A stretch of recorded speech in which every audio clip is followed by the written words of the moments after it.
the system that determines where your luggage actually goes. Your suitcase doesn't simply get put on the plane. That's the story passengers tell themselves because it's comforting. You check a bag, it disappears on a conveyor belt, and you assume it follows you like a loyal companion until you land. In reality, your luggage enters a completely separate system with its own priorities, timing rules, failure points, and recovery logic. That system is optimized for aircraft movement, not passenger peace of mind. And once you understand how it actually works, a lot of familiar travel frustrations suddenly make sense. Welcome to Passport Pointers, where we explain the hidden systems airlines never walk you through so you can stop guessing and start traveling with clearer expectations. Today, we're breaking down the system that determines where your luggage actually goes and why it sometimes seems to make decisions independently of you. Your bag enters the system before you do. The moment you hand your suitcase to an agent or place it on a self-service belt, it stops being treated as a personal item and starts being treated as cargo. From that point on, your bag is no longer paired to you as a traveler.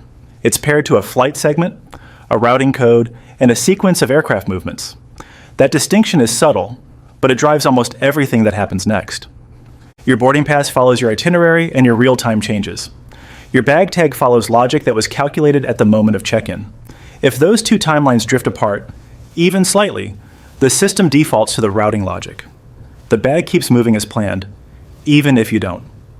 That's why bags can arrive before you, after you, or somewhere else entirely.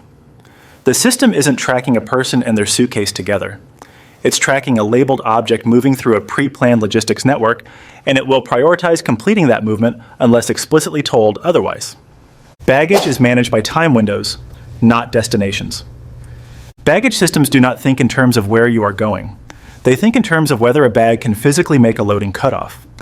Each flight has strict time windows for when bags must arrive at the aircraft, be screened, and be loaded. If a bag misses that window because of congestion, staffing shortages, security rescreens, or belt slowdowns, the system does not pause and wait. Instead, the bag is reassigned to the next viable flight that satisfies timing requirements. That decision is based on minutes, not miles. A later flight to the same destination may be ignored if it leaves too soon, while a farther routing with more time becomes preferable. This matters because luggage decisions are often finalized before passenger boarding closes. You can still be running to the gate while your bag has already been rerouted. The system optimizes for throughput, not personal reunions alone. Security clearance can silently reroute a bag. Every checked bag is treated as a security object before it is treated as personal property. After check-in, it enters a screening process designed around risk and timing, not passenger awareness. Most bags clear automatically. Some do not. When a bag is flagged for secondary screening, even briefly, the clock becomes the deciding factor. If that extra inspection pushes the bag past its assigned loading window, the system does not negotiate. Planes are not held for bags. The routing logic simply looks for the next flight that can safely and legally carry it. That decision happens automatically, without a human stopping to ask whether you are already seated nearby. This is why passengers are rarely notified in real time. From your perspective, the bag missed the flight. From the system's perspective, it completed security requirements and was reassigned to the safest available path that met timing rules. Nothing went wrong in the system's view. Safety was preserved. Throughput was maintained. The disconnect is that passengers experience the outcome long before they understand the cause. Connections are where most bags get lost. Direct flights are the simplest environment for luggage. Once connections are introduced, risk multiplies. When you connect, your bag has to complete a tightly choreographed sequence. Unload from the first aircraft, scan into the system, sort to the correct belt, undergo security checks if required, be routed to the next gate, and be loaded again. All within a very narrow time window. If any one of those steps slows down, the bag becomes vulnerable. Congested ramps, late inbound flights, staffing shortages, or minor mechanical delays can push the bag past its transfer window even when you still make the connection yourself. The system treats that as an acceptable outcome, not a failure. Airlines model this risk deliberately. They expect a certain percentage of bags to miss tight connections, especially at busy hubs. That probability is built into operations planning. This is also why airlines quietly discourage short connection times for checked bags, even if they allow them for passengers. A person can run. A bag cannot. The baggage system does not wait for passenger confirmation. Many travelers assume a bag will only move once their seat is confirmed. The baggage system doesn't work that way. It operates on scheduled intent, not real-time passenger confirmation. If your itinerary shows a connection, the system routes the bag toward that next flight as soon as timing allows, often before boarding even begins. This means your bag can be committed to a path while you're still in line, still at security, or still negotiating a delay. Boarding scans update passenger status late in the process. Baggage routing decisions happen earlier, when there is still time to move cargo across the airport. If your plans change at the last minute, a missed connection, a gate change, or a rebooking, the bag may already be gone. From your perspective, it's separated prematurely. From the system's perspective, it followed the instructions it had when the clock mattered most. The system prioritizes momentum, not confirmation. Airports handle bags differently, even within the same airline. One of the most confusing realities for travelers is that baggage handling isn't standardized, even within a single airline. Each airport operates under its own physical layout, staffing model, and level of automation, and the baggage system adapts to those local constraints rather than enforcing a universal process. Some airports are designed for speed, with short distances between gates, centralized sorting, and high automation. Others are designed for volume, moving enormous numbers of bags through longer, more complex belt systems. Some prioritize security, adding extra screening steps that slow movement but reduce risk. The airline uses the same tag and routing logic, but the environment underneath it changes dramatically. As a result, the same airline flying the same route can have very different baggage outcomes depending on the airport involved. A connection that works reliably in one hub may fail regularly in another. From the passenger's perspective, this feels inconsistent or careless. From the system's perspective, it's operating as designed within the limits of each airport's infrastructure, staffing, and regulatory requirements. Your bag is often handled by people who don't work for the airline. At many airports, the people loading and moving bags do not work for the airline at all. Ground handling is frequently outsourced to contractors who serve multiple carriers at once. Their day is governed by load plans, safety procedures, and departure clocks that do not pause for individual itineraries.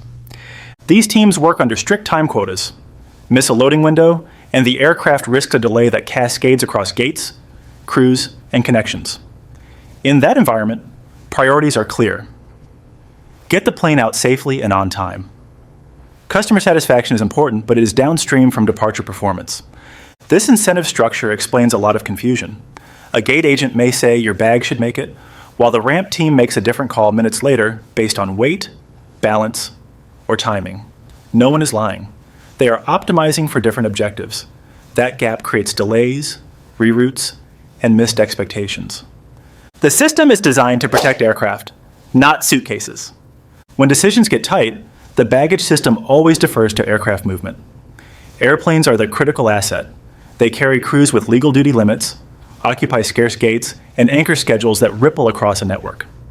Holding one aircraft for bags risks missed slots, crew timeouts, cascading delays, and cancellations that multiply costs within minutes. Suitcases are treated differently because they can recover. A bag can travel later, ride standby cargo space, or be delivered by ground after arrival. An aircraft cannot. Once a departure window closes, the opportunity is gone. The system is built to preserve momentum, not reunite items immediately. This is why planes depart without bags, even when passengers are on board. It is not negligence. It is prioritization. Safety, legality, and network stability outweigh the inconvenience of delayed luggage. The system isn't judging the value of your belongings. It is protecting the asset that keeps everything else moving. Tracking doesn't mean control. Modern baggage tracking has changed what passengers can see, not what the system can do. When an app shows your bag's location, it feels like progress, but that visibility doesn't grant control. It's informational, not operational. Knowing where a bag is does not mean it can be intercepted, paused, or redirected on demand. Once a bag enters a sorting loop or is assigned to a loading sequence, it's moving through automated belts, scanners, and timed handoffs designed for speed. Stopping that motion often requires pulling staff off other tasks, breaking safety protocols, or risking missed departures. In many cases, it's simply not allowed. That's why airline staff can appear powerless even when the system clearly shows your bag's exact location. The data exists. The intervention window doesn't. By the time a problem is visible to you, the bag may already be committed to a path that can't be altered without larger consequences. Tracking reassures passengers that the system is aware. It doesn't mean the system is flexible. Visibility helps with recovery later, but it rarely enables real-time rescue in the moment it matters most. Lost bags are often misaligned bags. Most bags labeled as lost are not missing in the way passengers imagine. They're misaligned with your itinerary, not gone. The baggage system almost always knows where the bag is, which flight it took, and which airport it's sitting in. What's difficult is synchronizing that information with a traveler whose plans change late in the process. When itineraries shift because of delays, rebookings, or missed connections, passengers can be rerouted in minutes. Bags cannot. They move through fixed time windows, security requirements, and available cargo space. Once that alignment breaks, reuniting the bag and the passenger becomes a logistical problem, not a search problem. This is why recovery rarely happens at the airport counter. The bag may already be scheduled on another flight, waiting for space, or clearing security again. The system is built to reunite bags eventually, not instantly. That delay feels like failure to passengers, but from the system's perspective, it's controlled recovery working through constraints. Quick question. Have you ever watched your bag arrive on a tracking app while you were stuck somewhere else, or had a bag beat you to the destination? Share what happened in the comments. We read every one, and your stories help shape what we break down next. Why the system feels so impersonal. The baggage system isn't designed to understand people. It's designed to move volume. Thousands of bags per hour flow through belts, scanners, and loading zones governed by security rules, staffing limits, and mechanical timing. In a system built at that scale, there is no mechanism for context. A suitcase with vacation clothes is processed the same way as one with medical supplies, because adding judgment would slow everything down. That impersonality often feels like indifference. Passengers expect someone, somewhere, to recognize urgency or make an exception. The system can't. It isn't cruel, it's optimized. Throughput is the priority because stopping for nuance would ripple into delays, missed departures, and wider failures across the network. Once you understand that, the experience becomes easier to predict. The system isn't ignoring you. It's operating exactly as designed. That clarity doesn't remove frustration, but it reframes it. You stop expecting empathy from a machine built for scale and start planning with its limitations in mind. What you can infer without being told. Once you understand how the baggage system actually works, you can start reading situations the way airlines do, even when nothing is said out loud.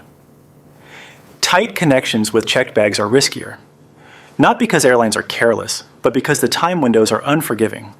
If security is backed up, bags are often the first thing to miss a flight, since they must clear screening before loading deadlines close. Late-day flights quietly carry more risk as well. Recovery options thin out as the schedule compresses. Miss a window at night and there may not be another viable flight until morning. At unfamiliar or understaffed airports, variability increases because local constraints matter more than brand consistency. None of this requires insider access. The clues are there if you know what to look for.